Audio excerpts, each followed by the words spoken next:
जय माता दी। चैत्र नवरात्रि के मंगलकारी दिन चल रहे हैं और हमें आशा है कि आप इन दिनों में देवी के विभिन्न रूपों की उपासना बड़े ही श्रद्धापूर्वक कर रहे हैं और उनसे वरदान स्वरूप कृष्ण भक्ति की याचना भी कर रहे होंगे।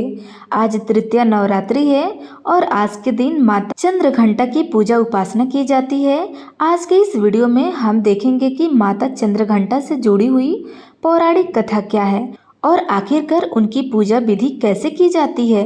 तो चलिए प्रारंभ करते हैं। हमने प्रथम और द्वितीय नवरात्रि की पौराणिक कथा में श्रवण किया कि किस प्रकार देवी सती अपने अगले जन्म में पर्वतराज हिमालय और उनकी पत्नी देवी मैना के घर में पार्वती रूप में अवतरित हुई। जब उनकी आयु विवाह के योग्य हो गई तब देवऋषि नारद ने उन्हें भगवान शिव को प्रसन्न करने के लिए कठिन तपस्या करने के लिए कहा और देवी पार्वती ने उनके आदेश को सिरोधार्य करते हुए लगभग 3000 वर्षों तक दुर्लभ तपस्या की, जिनके फलस्वरूप महादेव उनसे प्रसन्न हुए और उनसे विवाह करने के लिए तैयार हो गए। सभी देवी देवताओं को विवाह का निमंत्रण भेजा गया और वे सभी कैलाश पर्वत पर एकत्रित हो गए।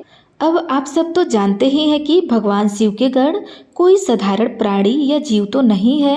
वे सभी भूत प्रेत पिशाच ब्रह्म राक्षस इत्यादि हैं जिन्होंने बड़े ही अव्यय तरीके से भोलेनाथ का श्रृंगार किया। महादेव के सिर पर सुशोभित चंद्रमा उनका मुकुट बन गया। छोटे छोटे सर्प उनके कानों में कुंडल और बाजूबंद बन गए। भोलेनाथ की दिव्य देह पर भस्म का लेपन किया गया और उन्हें पशु चर्म धारण करवाए गए। हाथ में त्रिशूल और डमरू शोभा पा रहे थे और इस प्रकार एक अद्भुत वेश धारण करके महादेव नंदी पर विराजमान होकर पर्वतराज हिमालय के महल की ओर चल पड़े। जब उनकी बारात मार्ग से जा रही थी तो उसमें ब्रह्मांड के सभी देवी देवता ऋषि मुनि और महादेव के सभी गण उपस्थित थे। इस बारात में ऐसा कोलाहल हो रहा था जिसके कारण संपूर्ण ब्रह्मांड में खलबली मची हुई थी। भूत प्रेत पिशाच नृत्य कर रहे थे जिसमें से किसी के सहस्त्र मुख और हाथ थे तो कोई ऐसा भी था जिनका कोई मुख और हाथ भी नहीं था। कोई पिशाच तो अपने धड़ को ही अपने हाथ में पकड़कर नाच रहा था। ऐसा भयंकर दृश्य की तो कल्पना भी करना असंभव है।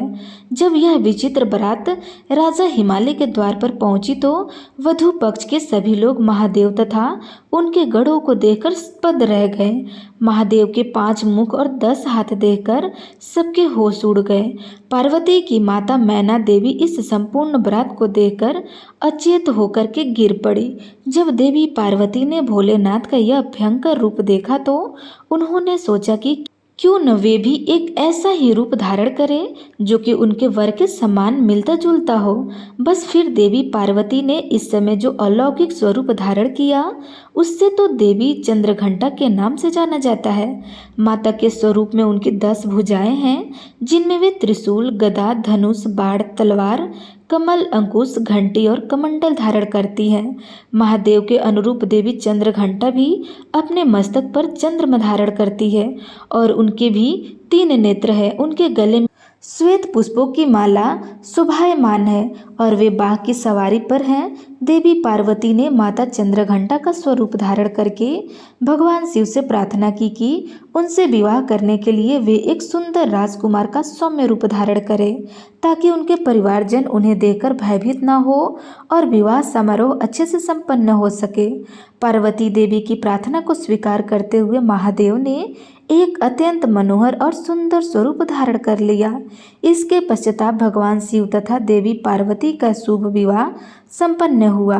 सभी देवता गण और ऋषि मुनि ने पुष्प और आशीर्वाद की बौछावर की और इस प्रकार भगवान शिव ने माता पार्वती से विवाह किया। नवरात्रि के तीसरे दिन देवी चंद्रघंटा की पूजा आराधना की जाती है।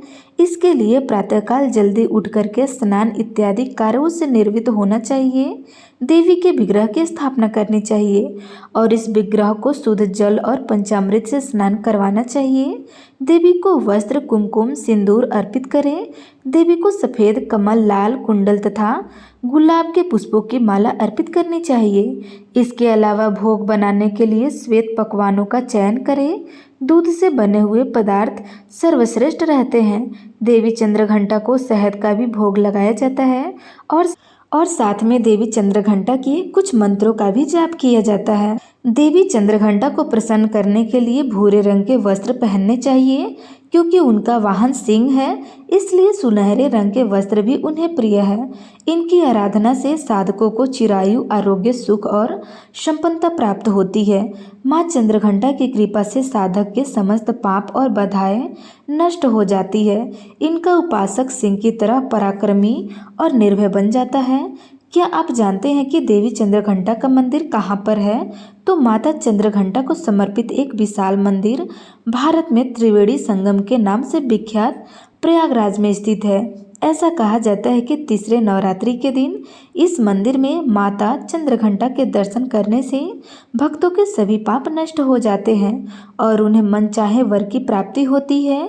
देवी चंद्रघंटा को समर्पित एक अन्य मंदिर वाराणसी में भी स्थित है, जहां नवरात्रि के 9 दिनों भक्त का तांता लगा रहता है। अब भारत के किसी भी कोने से प्रयागराज अथवा वाराणसी बहुत सुगमता से जाया जा सकता है।